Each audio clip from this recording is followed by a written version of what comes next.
All right. Hello, everyone, and welcome to this first episode of the Dr. Reed Founders Get to Meet the Founders. On it. We can come up with a fun Fair name. enough. Do you like founders? No, this is gonna get lit. The name will be in the title. Whatever this is named, that'll be in the title. We'll have decent name. spent for this. hours deliberating what the right title is. Past 1.1. Also, it'd be like Give it a nice technical 1.01. time. You See, gotta this put is the now we're O. getting into version discussion.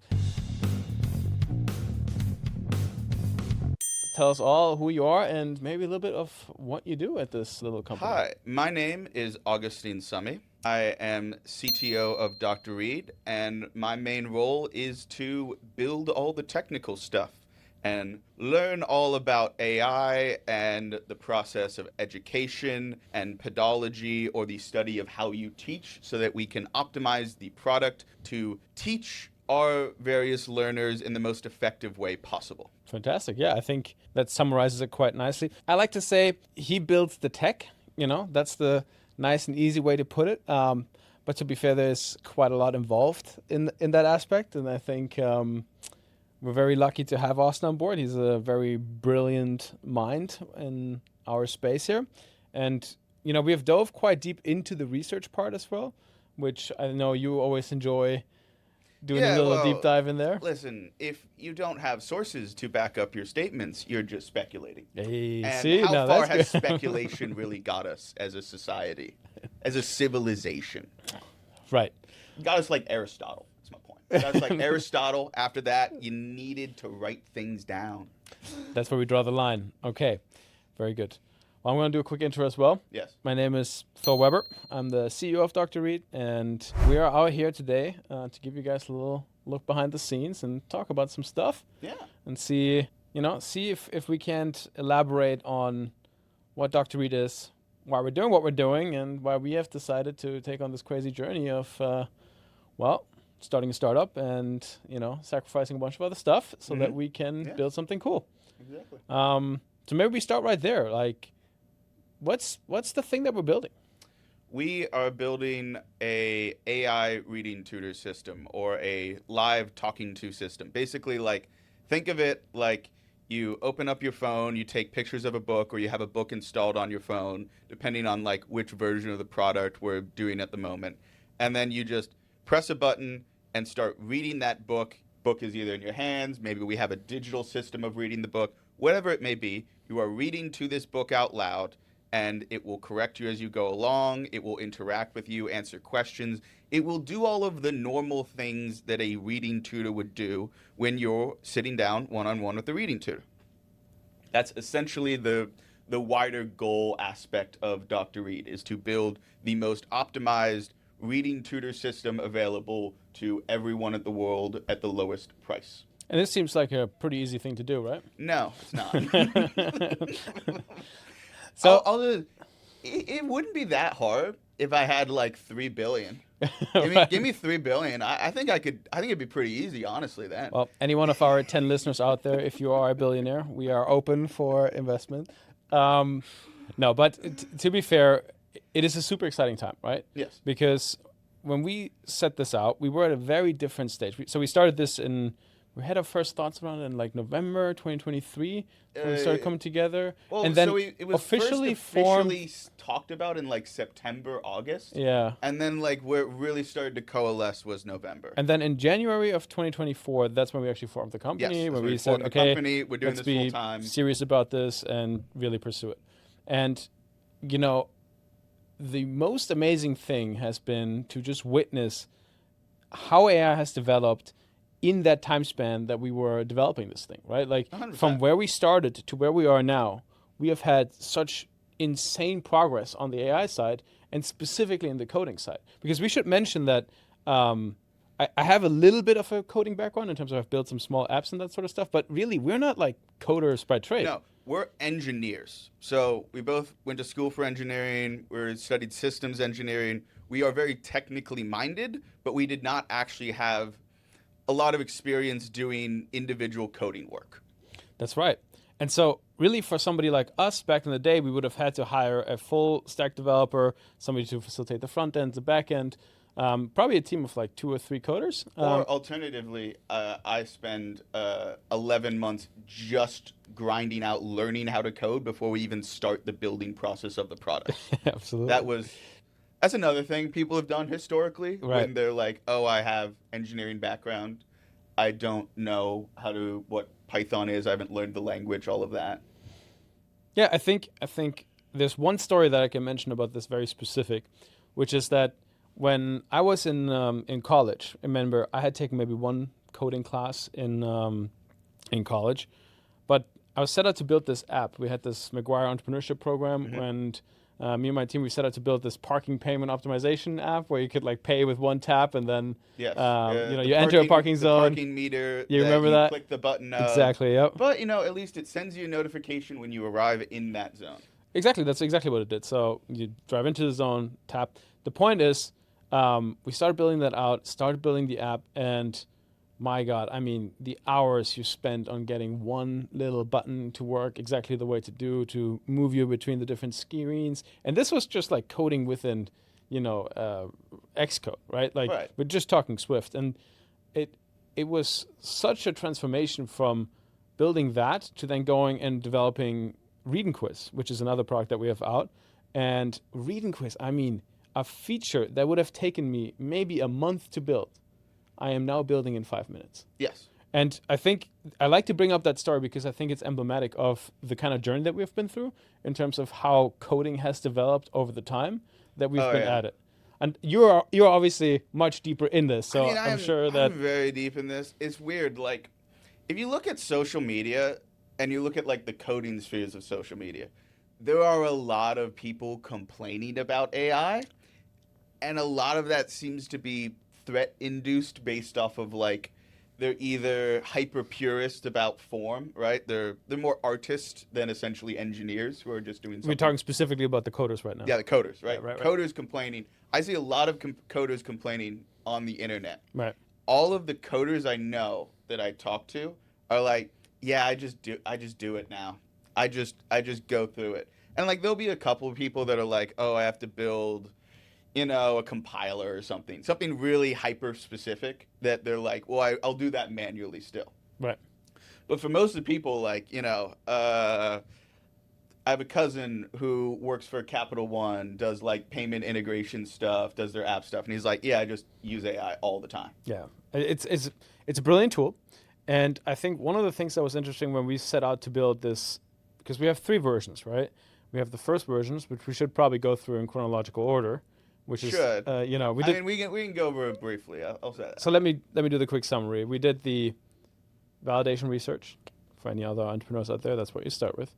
Then we built our first MVP, which was the Chrome extension. Yes. Then we built Read and Quiz, which is the app that's currently live. And then we started building version 2, Yes. Which we haven't revealed the official name yet, but at some point we will. But version 2 is currently being developed, and version 2 is really exciting. But that's kind of the point where we're at, right? Yes. And after we had built the Chrome extension and the first app, we said, okay, what is it going to take for us to actually develop version 2? And I, at the time, was in conversation with investors, and we were talking about, okay, where's this heading? What's the capital requirement going to be for this?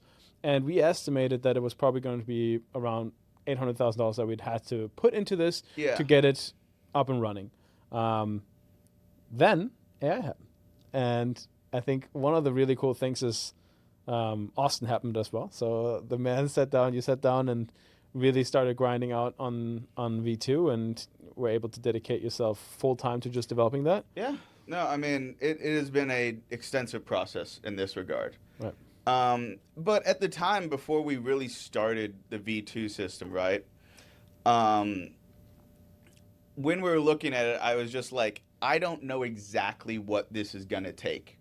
But I hadn't yet sat down and really studied that form of like, what are the specific structures we're going to need to get this working? So that in and of itself takes like a month and a half. Right. Just to determine that's like, yes, we can do this. No, we can't do this. Like there's a research project at the start of your project of trying to build the thing. Of course. Yep.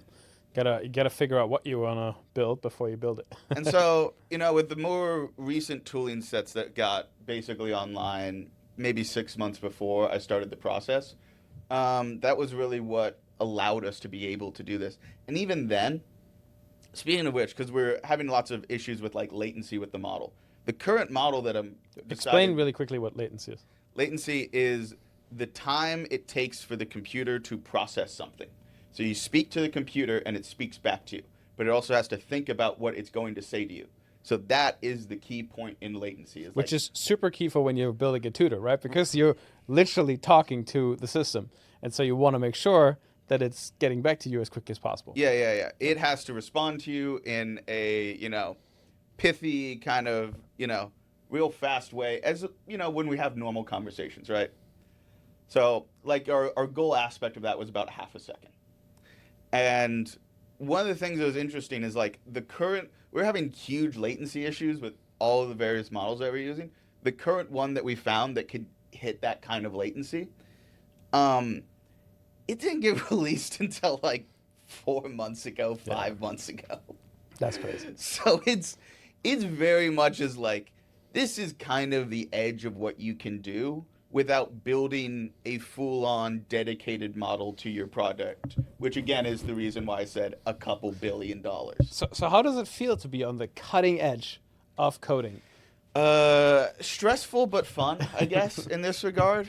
And I don't know if I'd call it like the cutting edge of coding. It's the cutting edge of like utilization, right? AI is a tool set. So it's like, hey, GE just built the jet engine, right? It was the first jet engine. I know the Germans actually built the first jet engine, but point being, GE builds this jet engine. You're like, how do we put it in the Mustang? I think it was. And then you go, okay, now I have to design a plane that can handle this thing.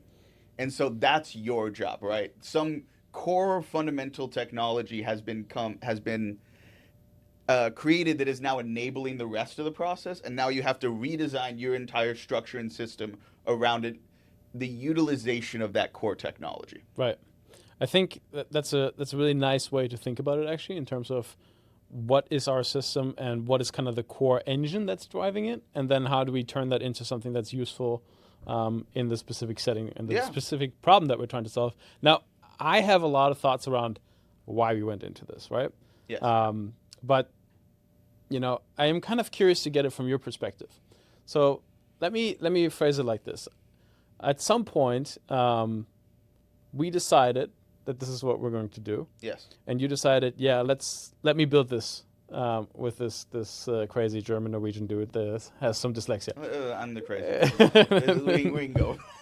So the point is, or the question is, I guess, what was your driving factor for why we should get this system out?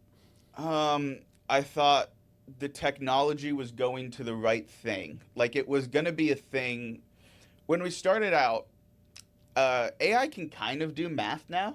It's not especially well, but I was like, something that AI can do is they can do words.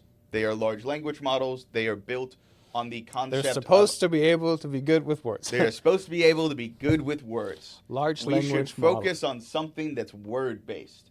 And then the other thing was, I was listening to NPR, as I often do, and there was a professor complaining about the lack of implementation in the science of reading. Professor Catherine Snow. Yes, Professor Catherine Snow from Harvard. That's right.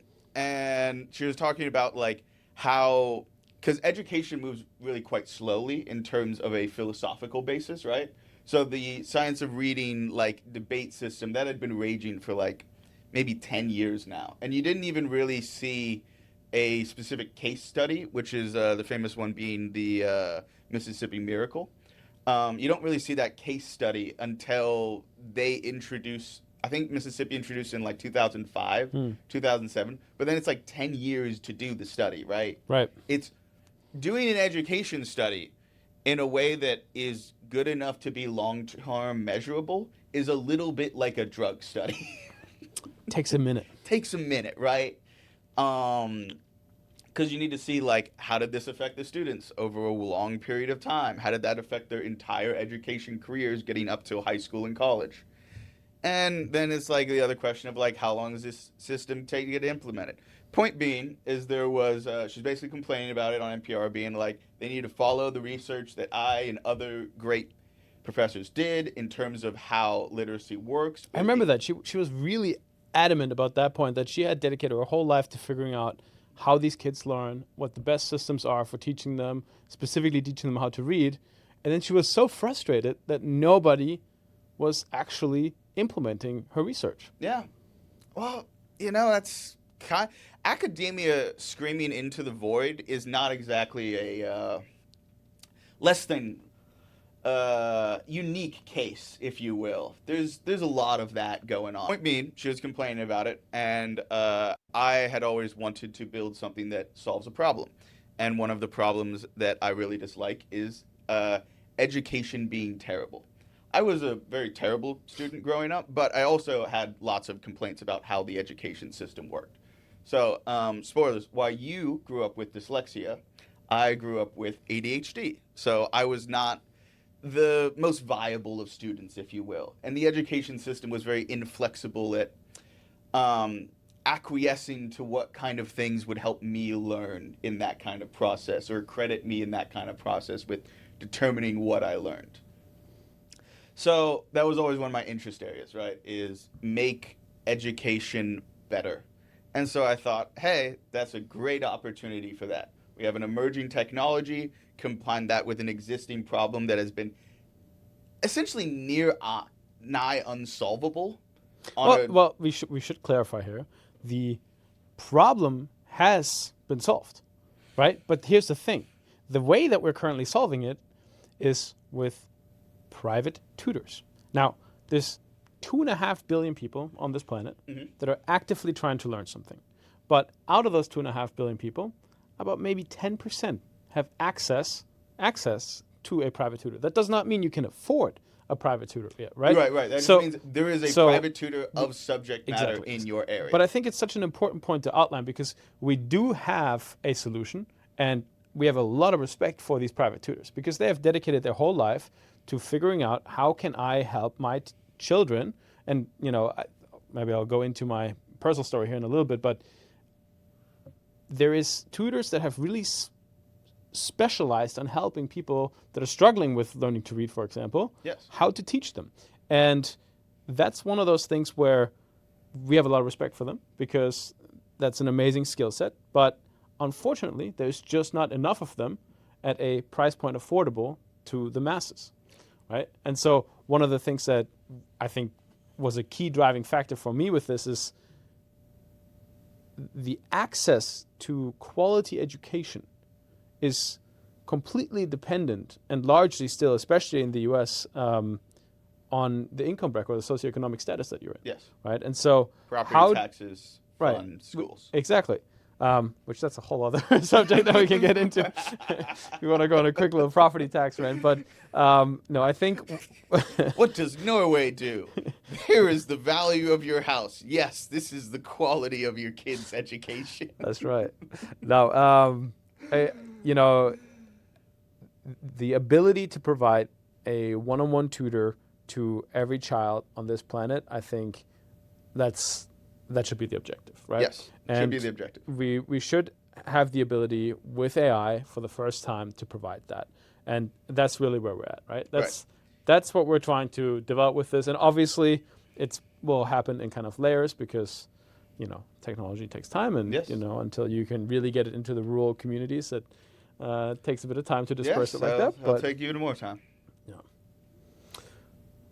Yeah. Do you want to go over what it was like for you to grow up with dyslexia in Norway? Because it might be quite different from the standard American experience. Yeah, it's an interesting story, because, as you know, dyslexia is a bit of a spectrum, right? Yes. So you have people that have it more severely and people that have it less severely. Exactly.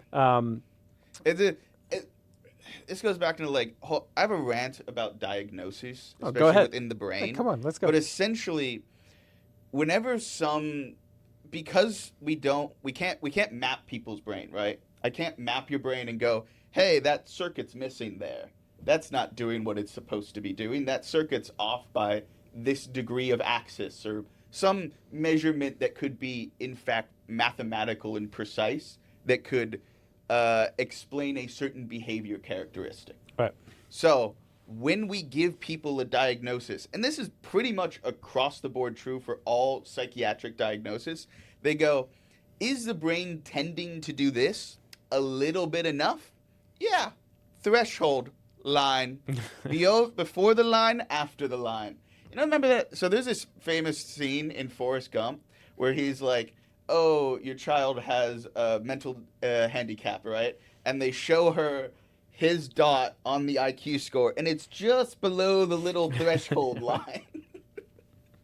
And so it's like, all psychiatric diagnoses, we're just kind of vibing it out. Right. And I don't blame the science for that. Fundamentally, the science is like, that's where we're at because we don't have the measurement systems needed. You know, it's a little bit like, you know, it's a guy trying to figure out Earth revolves around the sun before we had telescopes.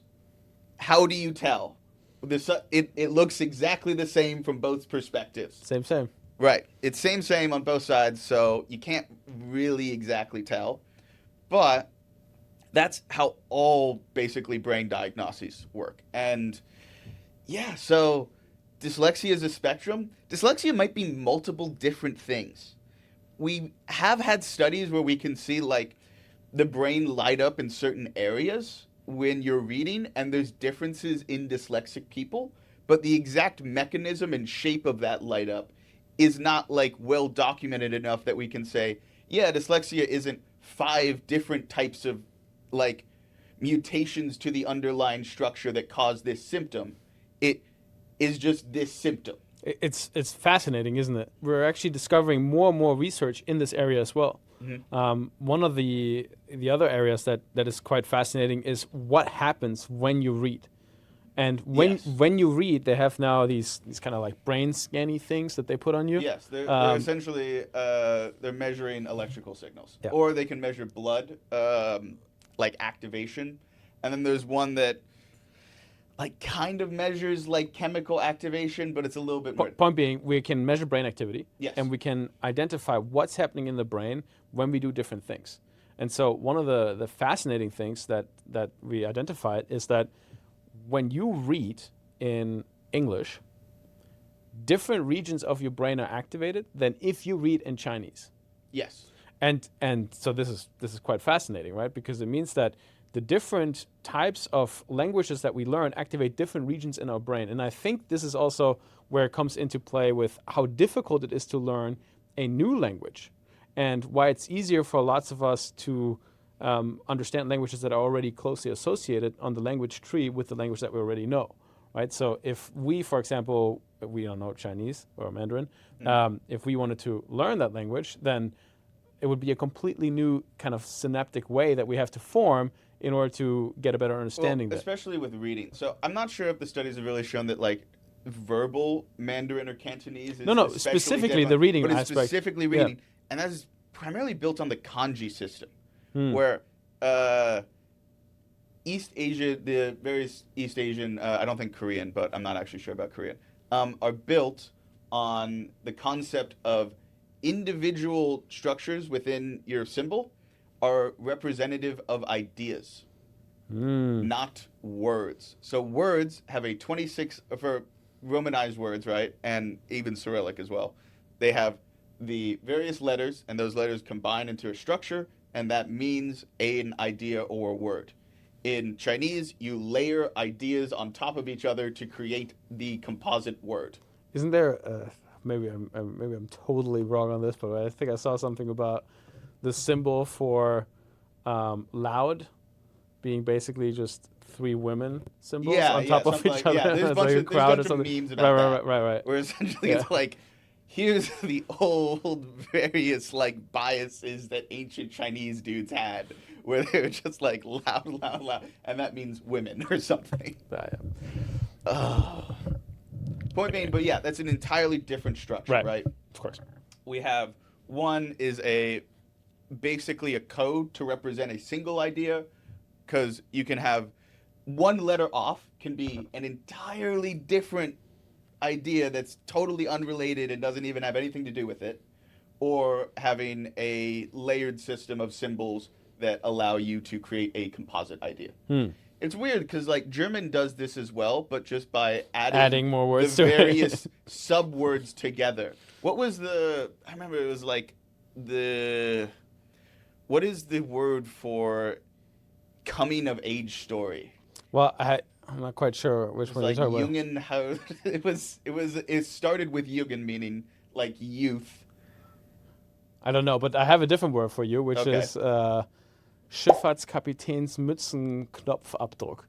What You does know, that so mean? the point is like you can just kind of keep stacking these Yeah, words yeah, together you can and stack yeah. words together to create composite. Yep. So what is the translation for that specific word? Schifffahrtskapitäns. Well, I don't even remember what I said, but I think it's like a captain's hat's button imprint. Captain's hat's button imprint. Yeah, so like the button on the the little sigil on the top of the captain's hat. Yeah. Yeah, so the imprint of that.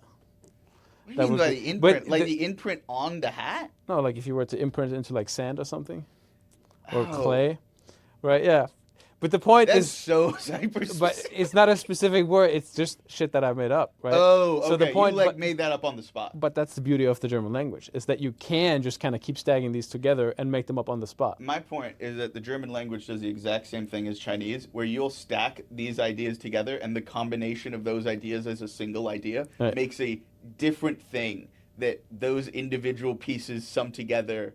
Like if you just said the list of words, you wouldn't necessarily get it, but bringing them all together in that combination, you're like, oh, okay, now I get it. So point being, dyslexia is a spectrum. Dyslexia is a spectrum, yes. And growing up, I would say there's obviously way more severe cases than the ones that I had, but I think the thing that was interesting was that, I grew up with a form of dyslexia that was not quite as severe as others, but still, I would be sitting in class and I'd be, when you do that exercise where the teacher says, hey, let's read this text together, and then you go paragraph by paragraph by paragraph, and then each kid has to read one. Every kid has to read a little Exactly. paragraph. So I always used to go and count ahead which paragraph I was going to read so that by the time I came around, I had practiced the paragraphs over and over and over and over again. But then sometimes, when you have these funny like classroom lineups, you don't know how they're going to count it. Right, because they could go in a different ordered direction. Exactly. And so, I was always nervous about like, okay, how are we going to structure this? What's going to be the key component in terms of, or which was going to be my word that I was going to say, or my sentence or paragraph. And then you had these compound paragraphs, so where you had like a long paragraph and then a little mini paragraph. You never knew if the teacher said, okay, just read that together or one or not. Yeah. The point is sometimes it messes up your reading. Anyway, long story short is that I kept I kept getting really nervous in those situations, and at some point, both the parents and the teachers, they figured out, okay, that might be a little slower there, and the cool thing about my situation was that I got amazing support, right? So Yeah. parents really came in, they stepped up, private tutors, the full shebang, and I was quite fortunate in that sense, and it's brought me to the point where I'm now basically reading at average speed, maybe still slightly below, You're faster than average. but maybe faster than average. But for the United States, you're faster than average. I'll absolutely give you that. Fair. But yeah, always room for improvement, right? Mhm. But anyway, that support helped a lot. I mean, that's what got me through school, high school, college, MBA, the full stack, right? Right. So it's like gets you all the way through. And I think one of the most fascinating statistics that we're looking at is, dyslexic, on average, is a study from Yale that between 17 and 20% in the population have dyslexia. Yes. Which is quite large. That's roughly 1 in 5. We should just define this. Dyslexia is not just a symptom of I can't read well. Mm-hmm. There are other aspects of the system within, like, they find the correlations of, like, spatial awareness and stuff like that, and the ability to, like, list letters together. If you do a whole generalized population study and you're like, we're looking for these indicating factors in terms of symptoms as a combination set, Mm-hmm. that's when they're saying 17% of the population would show these factors. There you go. That's the technical definition. So 17 to 20% roughly have dyslexia. And that's quite interesting because we see two spikes within society where where dyslexia seriously increases. And one of them is founders. So we have lots of founders that actually have, I think, I don't remember the exact number, but it's I think about around 30% or so. Okay. So the immigrants are beating them still. So you have a high percentage of founders that are dyslexics, but then another part of the population where you have a spike is prison inmates. And so one of the interesting things is, and I'm not saying this is the only factor that comes into play here, but I'm sure it has an impact on the net development, right? And so if you look at those two groups, you have, obviously the innovators in society that create new products, new solutions, and really help us create better medicine and solve all kinds of problems that humanity has. And you have the people that kind of society needs to take care of. And so it is very interesting when you look at the underlying factor there, and then you see two spikes in terms of dyslexia there. So I think by being able to prevent dyslexia to have an impact at an early stage, you can really make a significant difference in society. And you see this already with kids. When a child is told that they're stupid, which, by the way, nowadays we don't do that anymore. Yeah, generally speaking. But back in the day, that was quite common. Right? Oh, it was. So teachers and parents, they would tell their kids, "Oh, you're quite dumb." Yes. And that creates this kind of downward spiral, right? Where the child actually starts believing that. And we really want to kind of interrupt that and say, hey, actually, you're not dumb. You have a very different working mind. And it actually means that you might be smarter in other areas, right? Well, statistically, here's a fun fact. Statistically, dyslexics have a higher IQ when you account for literacy skills. So basically, if you gave an IQ test to a dyslexic person verbally, and you gave it and you compared it to a written or standard verbal IQ test to someone else, the dyslexics have slightly higher IQ. Oh, well, there you go. It's not big, but it's but isn't that because of part of the IQ testation thing? Listen, I'm not going to give it that much credit. It's a little fun factoid that you can give to people that makes them feel good. IQ tests aren't accurate. We need to understand. The IQ test was built for the military to determine who is too, unfortunately, unintelligent to be useful to the military. So which is what, 80? 80 is the cutoff? Something like that. Something like that. So if you're trying to be like, who can do tasks effectively in the military? Because while we can't measure it effectively, intelligence is a real thing. Like, people have different levels of genetic intelligence, and that is an unfortunate reality of our system of life, just like some people are much better at running or taller or whatever, right? There's population differences. So the IQ was invented basically for the military to go, hey, here's your cutoff point. Here's where we don't find you helpful or useful to operating within our system. But in terms of like, especially measuring the top ends of intelligence, of being like, oh, he's a Mensa, he's got a, I think Mensa's the right one, right? Yeah. He's a Mensa, he's got 150 or something. If you compared a 125 person, I think it's 130. I don't think, or 140. Anyway. No, I'm just saying, give an example of a 150. I think the Mensa cutoff is 130 or 140, yeah. I forget. But if you take a 150 person and compare them to a 125 person in a real life scenario on intelligence, you're not really going to find a statistical utility there. There might be a couple of things where it's like, if someone's like really into specific structured mathematical board games, you can see that kind of effect. But generally speaking, no. And then that's an example of something that's kind of more like an IQ test than it is a real life scenario of generalized intelligence.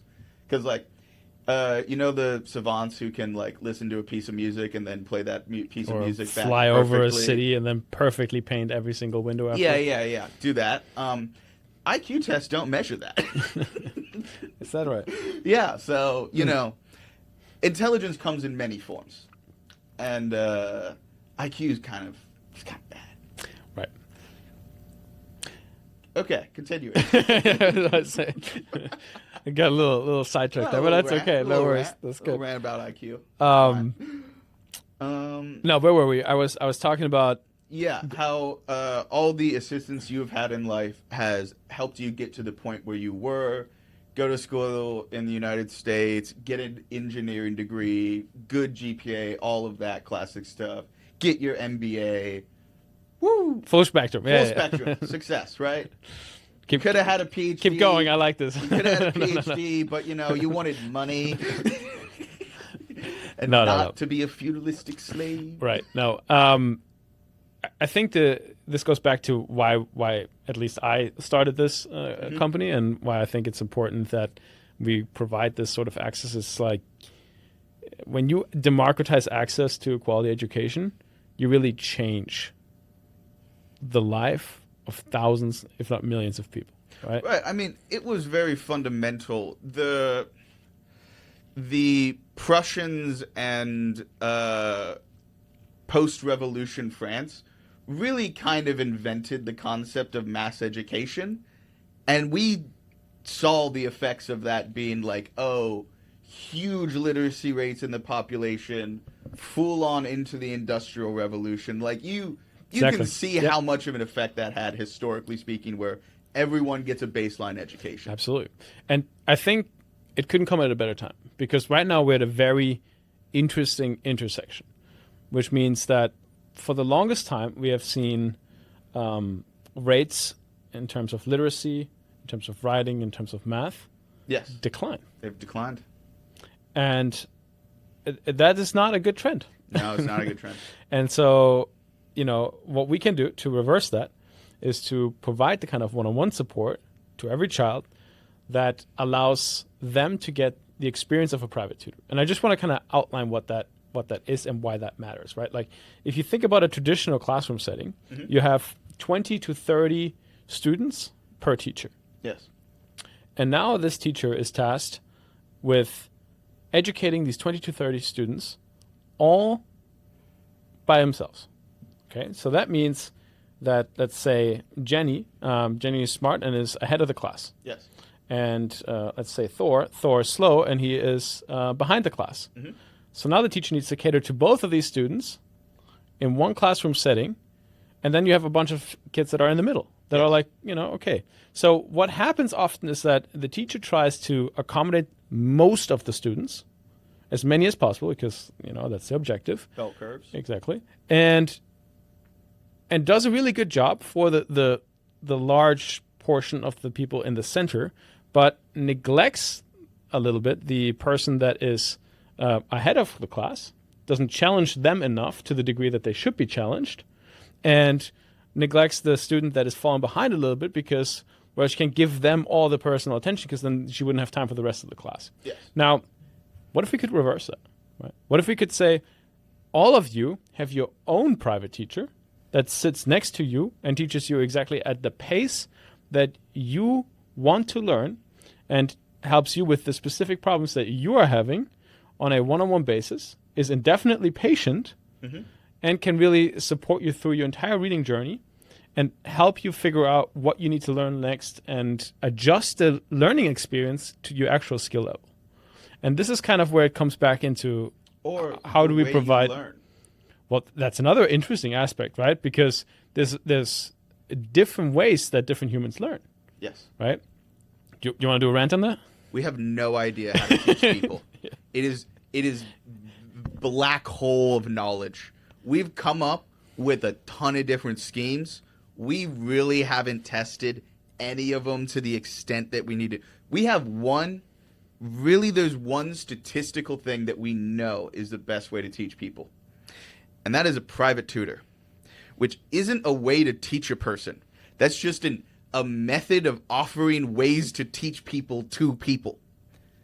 I should specify, a private tutor can teach you in different ways.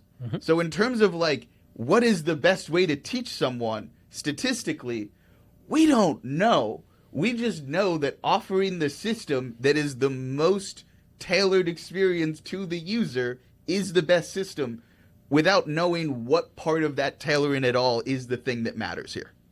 And why is that? Why is it different from person to person? Because brains are different. Exactly, right? But like everyone is different in all these other various ways. It makes sense. So I think one of the unique opportunities that we are in is to identify maybe some learning behaviors. Oh, 100%. But you need a lot of data for that. You need a lot of data. You need a lot of people. You need to be able to measure that kind of thing. Yeah. You can't just like have a scientist sit in every classroom in America and just go, here's kind of what the teacher is doing. Here's a checkmark list of all the different things the teacher is doing and how they interact, and then compile that for every classroom in America. Yeah.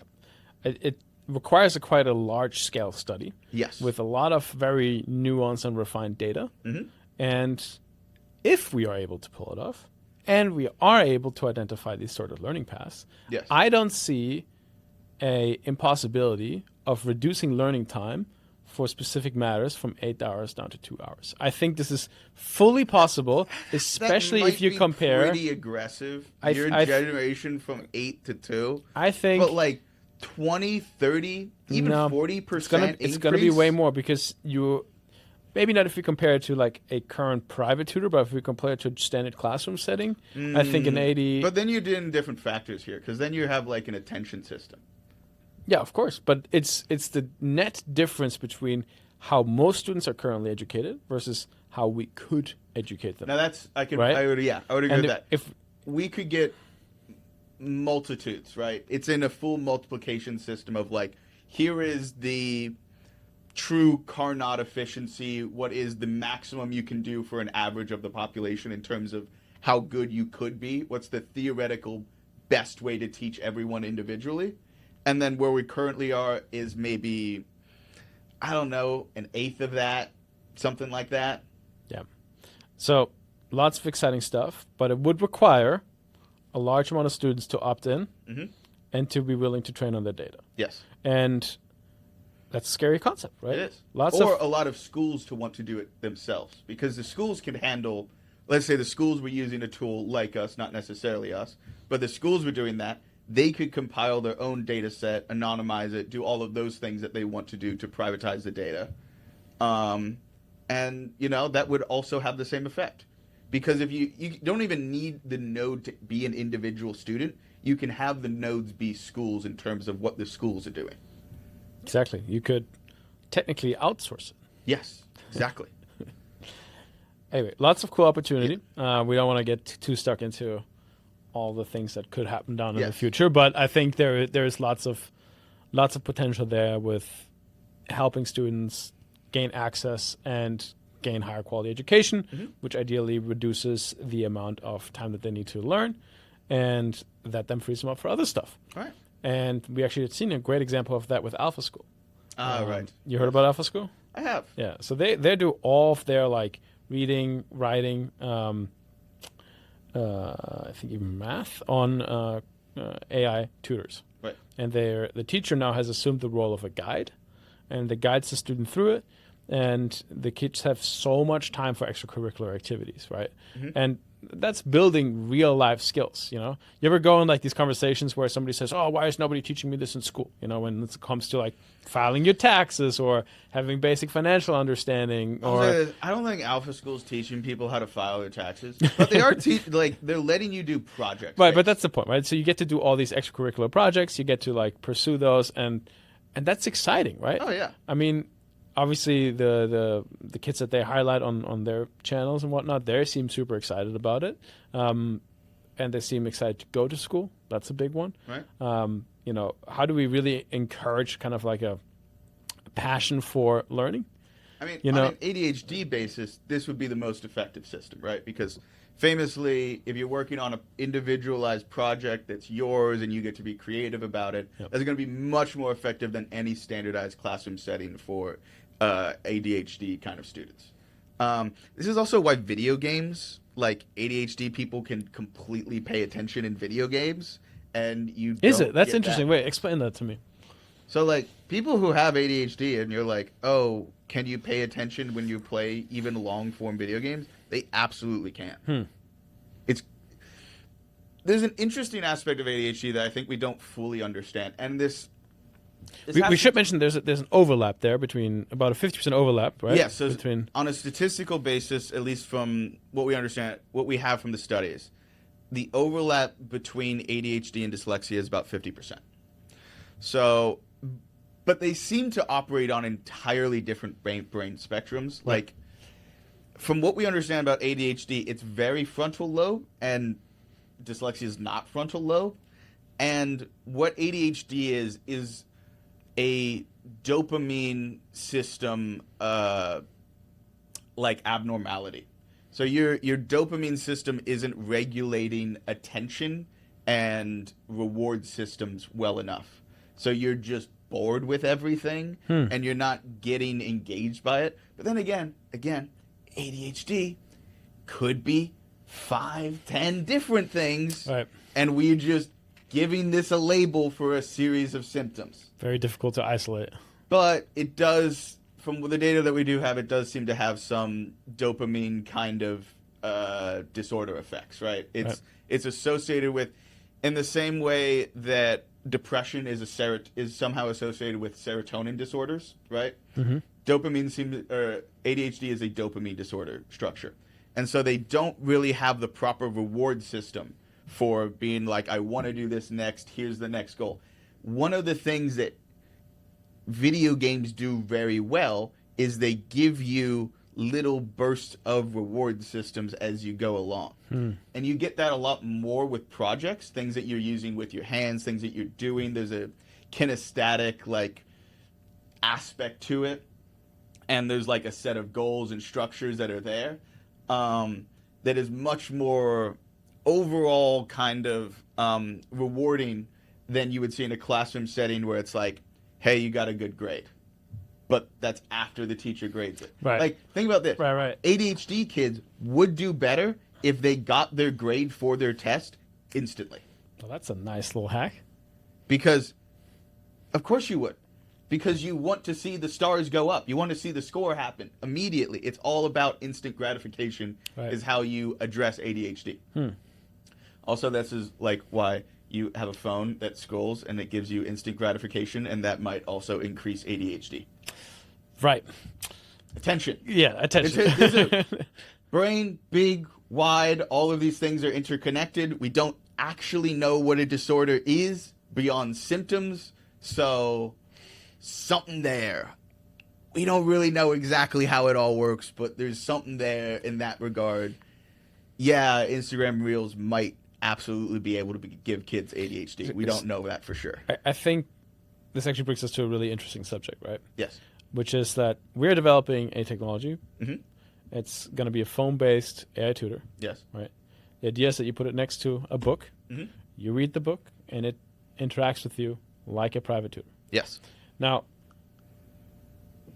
there is a growing concern and a growing movement to get rid of phones and smartphones in schools, and parents have concerns with screen time. Yes. I think there's a lot of truth to this, right? Though the trend, so my dear co-founder Thore mentioned a trend where grades were going down, which is unique because that hadn't happened throughout all of history. And actually, grades are only going down in OECD countries. Or in other words, all the rich countries' grades are going down. If you go to like, I don't know, any of the various poorer countries, their grades are still going up. They're still improving year over year because they're still in that cycle where just having access to education is the important part. Mm-hmm. Most people in the various wealthy countries of the world have access to a form of education.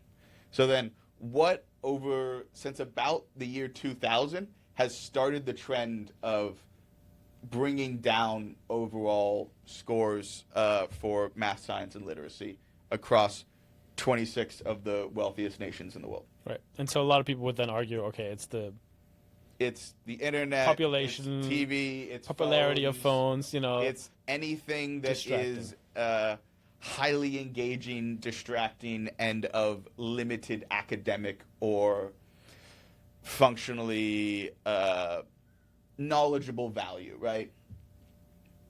That's right. But there's nuance that needs to be added to this conversation. Nuance. Right? And I think we should probably talk a little bit about that because we are trying to create a product that helps kids. Yes. But it's based on a phone. Yes. And so maybe from a product perspective and a research perspective, let's talk about some of those differences, right? Do we think that generally kids should be having less screen time? I would argue Generally, yes. I would say yes, absolutely. Does it matter how the kids use their phones and their screen times and what they actually consume on those? That's about 98% of the correlation. I think it's everything. And Well, they have they have done studies about the actual process of turning a page is a bit better at keeping your attention than scrolling if you just had an infinite scroll for the precise concept of reading. exactly. So But if you it's have, very low. but you can still combine it, right? Well, theoretically, you could still have like a flip, you know? You could still make a whole animation where Like your a Kindle? iPad flings, you know, a page across. I think they have that on Kindle where you can actually like flip it. Interesting. Yeah. But generally, Anyway, that's not how it's used. Anyway, the point is that the way that you use your phone matters so much, Yes, and especially when you're a developing child. Right? 100%. So one of the worst things, and I really want to just get this message out to anyone that has young kids, is remove Coco Melon from Yes. their iPads entirely. Burn it from the earth. Never let them watch that. That is, no, This- please don't. Coco Please don't. Melon is one of those shows that Just no scene is longer than 3 seconds. It absolutely flashes you with different bright colors and with different images and quick cuts, which literally triggers the fight or flight response system of your toddler. That means they are constantly in a fight or flight situation. That's not exactly healthy, is it? what is the flight or flight response? Dopamine, baby. And adrenaline. But dopamine is the primary thing you're activating there with flashy lights. And that's why they stay hooked. And that's why when you do it in such rapid succession, you are degrading long-term attention capabilities. In other words, ADHD. Exactly. And so this is one of the key things where we really need to differentiate. Now, I also think that pages like, any infinite scroll pages, Yes. they've gotten so good at hooking you in that, hopefully your toddler is not on any of those, but even your teenagers, I Right. would really be careful. Well, You know? again, and you. And you, as an adult. Like, every time we do a neuroplasticity study, we're basically like, we're a little bit more neuroplastic than we expected us to be. Mm-hmm. And so, You should Your explain own real attention- quick what neuroplasticity is. neuroplasticity is functionally the measurement of how much your brain can change over time. So our brains are big blobs made up of cells, and those cells, And what do people generally think happens to neuroplasticity, like in a curve? so they generally think, like, I think your average person would be like, well, once you get out of college, you basically stay the same person for the rest of your life. Like, in terms of neuroplasticity. In terms of neuroplasticity. Yeah. It's like now, they wouldn't be using the term neuroplasticity, but they would generally say, like, hey, you change. Once you get out of college, then that's just who you are, right? And it's changed a lot at the beginning and then slow down over time. And that trend is true. That is generally how it works. But it never goes to zero. It stays at a low baseline to where, if you do things that are highly attention manipulating for like a 7-year period, even after you're 25, you will still see an effect of that where you won't have as good of an ability to maintain long-term attention on something.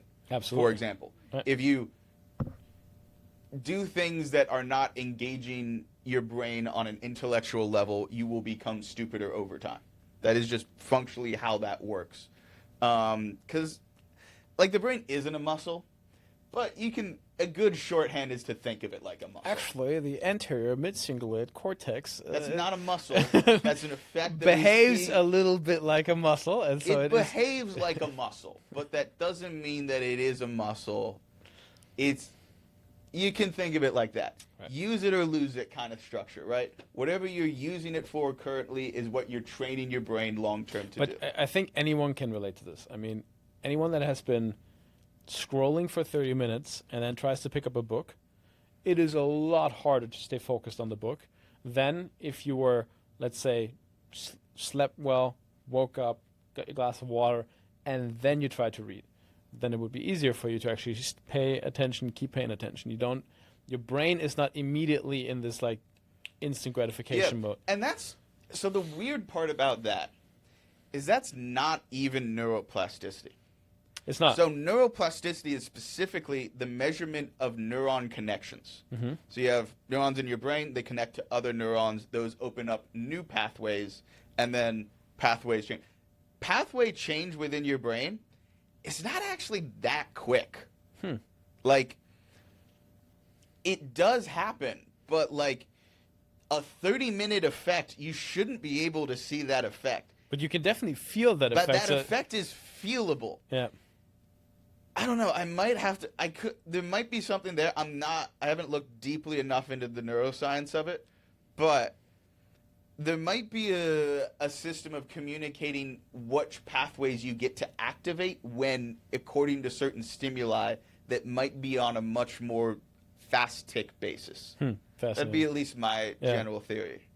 Interesting. But either way, I think the signal is pretty clear, right? Yes. It's if you want to be able to focus on certain things for a long period of time, you need to be able to train yourself a little bit on performing tasks that take a little bit of time and that you need to do repeatedly, such as reading. Exactly. And this isn't to say that it's like you need a certain time on attention, right? You can have Huberman can be up here and argue like, hey, if you do like your 5 minutes of hard work and then like focus on a plant for 30 seconds to like clear your brain and then go back to the hard work, that's going to have a better effect than like just trying to power through the hard work or something like that. That's not what we're talking about here. I'm saying your net time doing the hard work is the most important factor here. Yep. That's the biggest controlling factor on what your brain is doing. So to bring this back, we've talked a lot about the bad things about technology in terms of why we would argue people should be less on them. Mm-hmm. But it's a specific use case, right? Yes. So let's talk about some use cases where we actually say, hey, this is beneficial. This is good for you. What are some of the cases where even specifically a child could benefit from being on an iPad or from being on a smartphone? Well, I mean, it's just the kind of content you have. Here's the thing. One of my foundational aspects about myself being, like, interested in science and technology, in a lot of ways, I would credit that to the early 2000s, like, Discovery Channel and History Channel. Mm-hmm. Somewhere around, like, 8 to 11 or something like that, maybe 12, I was obsessed with those channels. Getting, the various things like Mythbusters or Ancient Discoveries, any of these, like the degradation of them to being, like, where they just did reality TV was very sad to me because they used to have actual educational content. And it was, like, a little bit less than perfectly nuanced, but it was true educational content. And that really shaped me as a person. Yeah. And it's like, I can be shaped by that, or I could have been shaped by, Cocomelon or other very lowbrow cartoons or something like that. Not that I didn't watch cartoons as a child, but there's actually a reoccurring trend now for parents that have noticed that their kids are like losing it after watching too much Cocomelon and like basically want to go back to it. That their kids behave a lot calmer when they put on movies from the 90s. Yeah. And it's a lot more muted colors. It's slower scenes. The scenes are longer. The character development is like actually genuine. You have real storylines. There's not as much flight or fight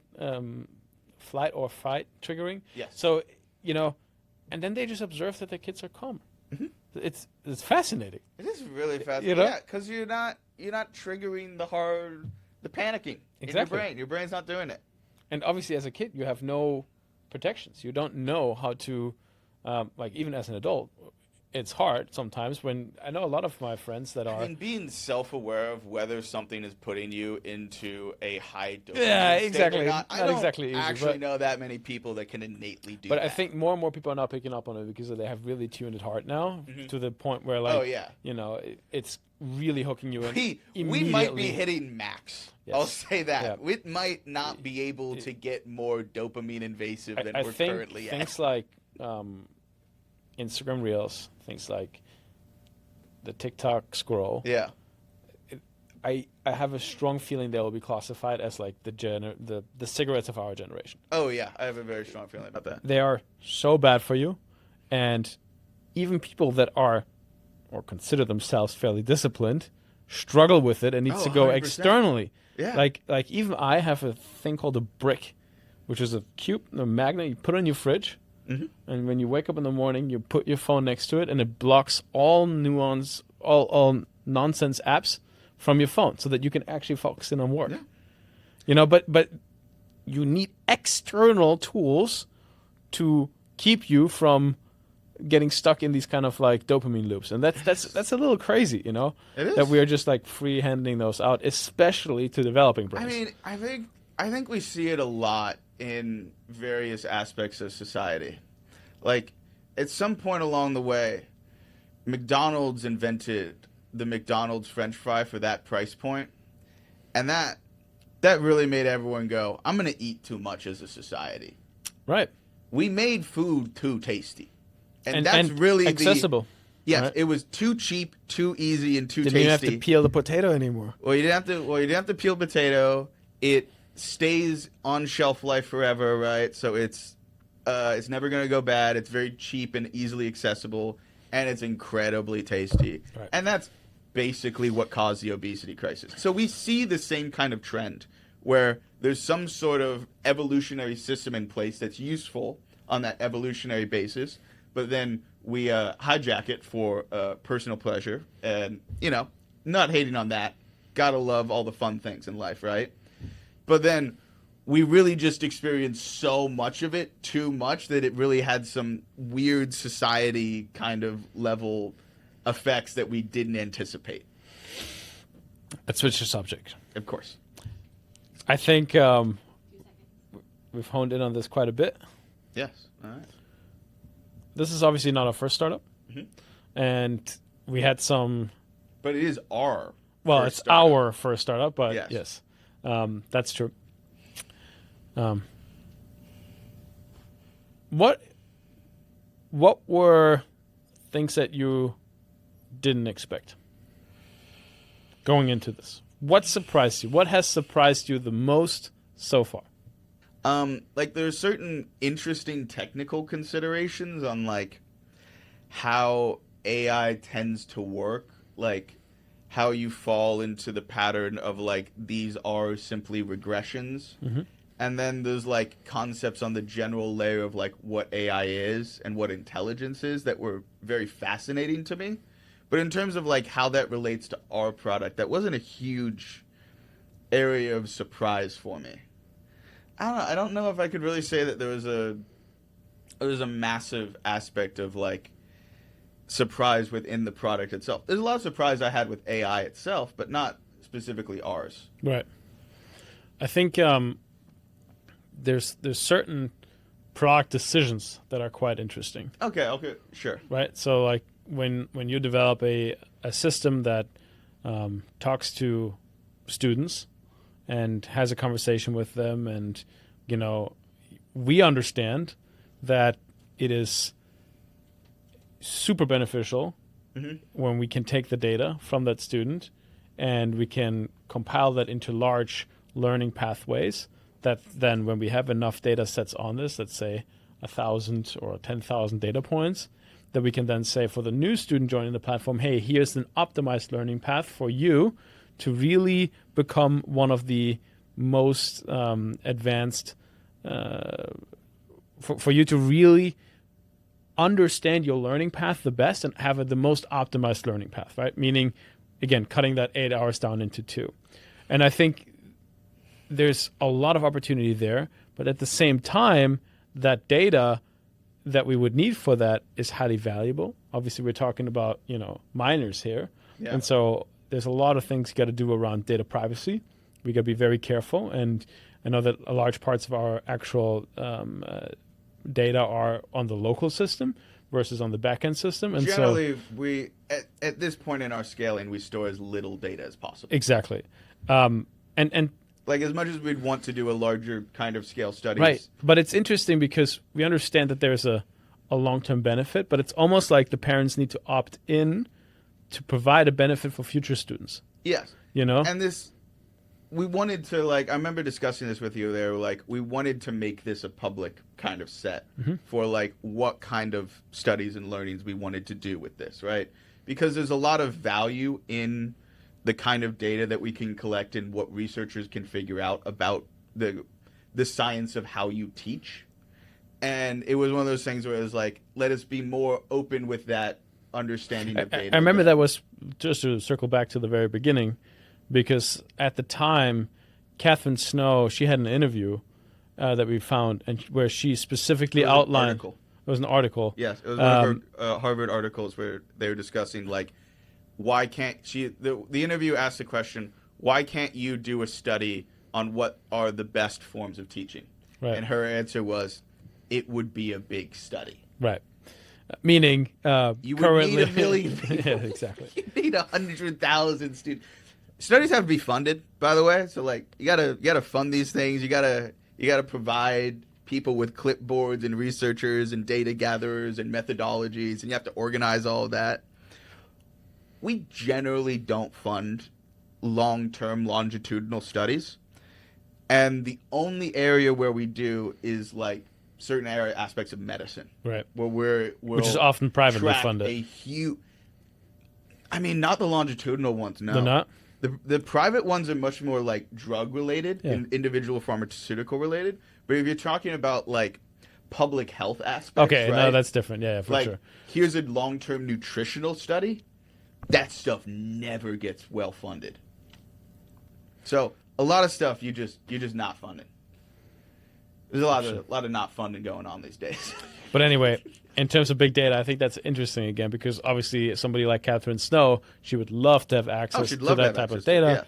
And that's certainly something that I think, is a consideration that we have down the line of what we do with that data. Yes. In terms of which researchers we make that available to, what are the kind of conclusions we can draw out for that, and so on. But I think that was one of those interesting parts where it's like, we want to really ensure that the students' data is protected, but at the same time, we see the benefit from it if we can compile it all together. And so interesting product decisions that need to be made kind of around that no, of course. Threshold there. I think the most interesting product decision that we came across was how much we need to, like in our actual branding, not talk about AI. Although that was a little bit the other companies in AI's fault. You know what? In that process we should where bring they this were up. giving No. AI a we should bad actually name. talk about this, because this is very interesting.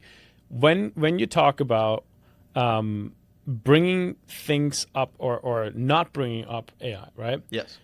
First of all, the way I think we should start looking at AI is it's another software tool. There's not going to be basically any software out there that does not in some sort of way utilize AI. And arguably most code written nowadays is written by AI. So we that's might have hit like, that like Rubicon. If I mean, you will. even the inventor of Linux the other day, Linus Torvald. yeah, Linus Torvald was literally talking about how excited he is about some use case he found with coding with AI. It was Google's new cursor replacement. Yeah, exactly. And So, it was like, well, this is actually quite good. Exactly. So if even he's on board, then I think this is just going to be here. And of course it's going to be here. It's going to be like, the PowerPoint or the Microsoft Word. Everyone's just using it. It's a standard part of any software development process. Now, I will say there has been a shocking amount of badly developed AI that has come out and has really ruined a lot of the ways that parents and teachers engage with AI. And a prime example of that is some of these like plushie toys that Oh, yeah. you know, like where you can talk with your kids, can talk with the plushie toys, and then suddenly the thing starts going off on a rant and talks about totally inappropriate topics, and it's like that is not a great symbol for us Well, like, at all. even if you it know? wouldn't talk about inappropriate things, right? Having a plushie toy that's really hyper interactive,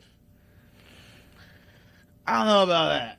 Like, you're creating in such a way, such a structured parasocial relationship with a plushie toy for a child that does not understand that this is a software system that is generating a parasocial relationship. Well, I think there's actually more adults than you would believe that don't really understand that the thing that they're talking to is not conscious, doesn't have its own kind of thoughts, you know? Right. So to expect that from a child is a whole other... And I think there's a real danger in, like, not having real relationship back and forth, right?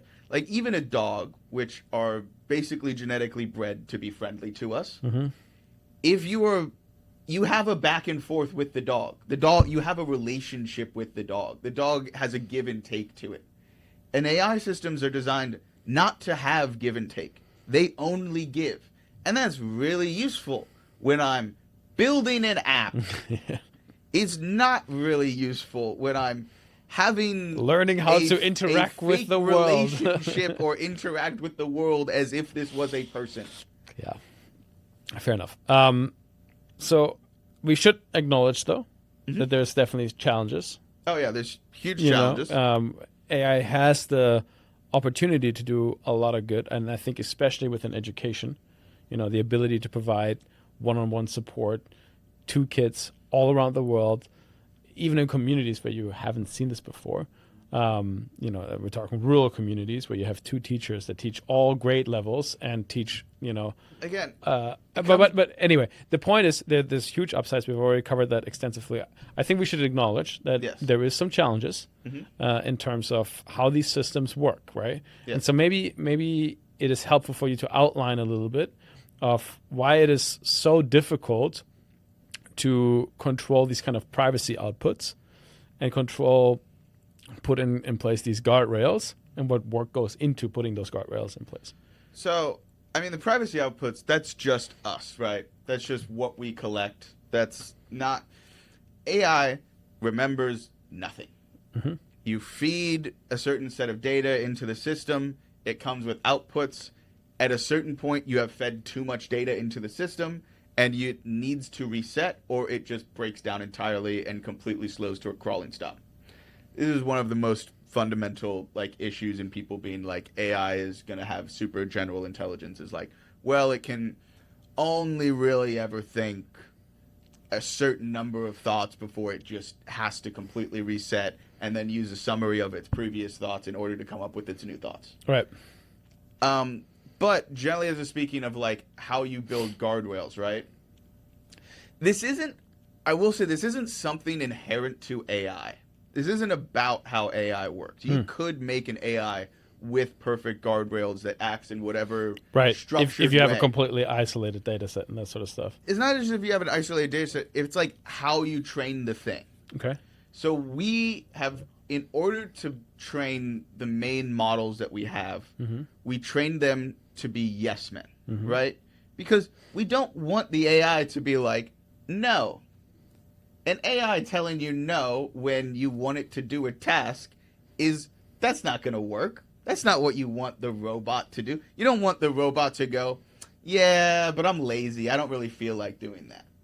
So AIs, their outputs, specifically for large language models, are trained on the corpus of all human, like, written word, right? They're trained on all of the things humans do. So if you just did that training without any pressure to be a yes man, you would have a AI that listens to you about as, on average, as much as a human would, which is not exactly what people are going for here, right? It depends on the human, right? Yes, depends on the human, but, like, no, the average human, because this is a compendium of all, you know, words we have, right? And it would go, yeah, I'll do this, I'll do that. That's too much. That's not enough. But it would have its own very distinct, like, kind of averaged out opinion. But it wouldn't be the, hey, I'm always here to help thing. It wouldn't be the super yes man, I'm always here to help. So in order to safeguard against the yes men, that's really what the problem is. It's too agreeable, and that's really where most of the dangers come from AI, is its general agreeableness.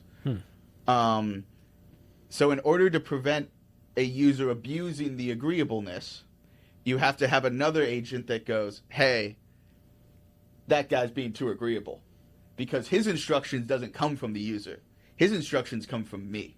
And I'm telling the AI, you need to make sure you're always taking down someone being too agreeable if they're doing something dangerous. So you basically put like a watchdog for a teacher. So you got a second system that is controlling your first system. Yeah, it's there to butt in anytime something gets flagged. And flagging systems is basically how we do all sorts of things, whether it be a explicit flag, like you have a list of words that are no words or something, or if you have a watchdog, or if you have any of these other systems. How you structure it so it can only do a limited amount of things is basically all flagging. That's how you do generally internet security as well. Right. So let's say someone's trying to hack you. The way we prevent that is, generally speaking, by going, hey, this might be a phishing email, right? Google has things in place on Gmail to detect what a phishing email looks like. And that's not AI, that's just coded out structure. Right. And those systems are in place to basically flag anything that may be too problematic. You have a protection system. Yes, there's a protection system that's overarching the rest of the system and looking through and doing its one isolated job. And we should probably say that system gets better and better the more use cases it learns, right? So I think we've covered quite a lot here in this little conversation. Yes. I think, we're obviously curious along this journey of what other people are thinking. Absolutely. And especially, I think we want to hear from parents. We want to hear obviously from the students as well, but the parents are the ones that we're trying to support with this, right? They're the ones that have the best in mind for their kids, and we really value that feedback, right? And so I think for anyone out there that is willing to give us some feedback, that wants to test the products that we're coming up with, I could put a waitlist down in the description, but for anyone that is curious about what we do and wants to learn more, wants to provide feedback, we are actively trying to integrate it so that we can build the best one-on-one reading tutor that your kid has ever had. And so any feedback that you can provide towards that end is extremely helpful for us. It gets directly integrated by us. We have a large feedback system from which we actually pull updates, meaning what's the next feature that we should be working on. And so that's an evaluation system that we have in-house. And when feedback comes in that we think is multiple parents are talking about, multiple customers are talking about, then we say, okay, let's prioritize this. And so your feedback is always extremely valuable. But Austin, I think this has been a fun little 90-minute chat. Yeah, I think so. I think we covered quite a bit of ground. So I want to thank you for your time. All right, absolutely. Thanks everyone for watching. Bye. And until next time.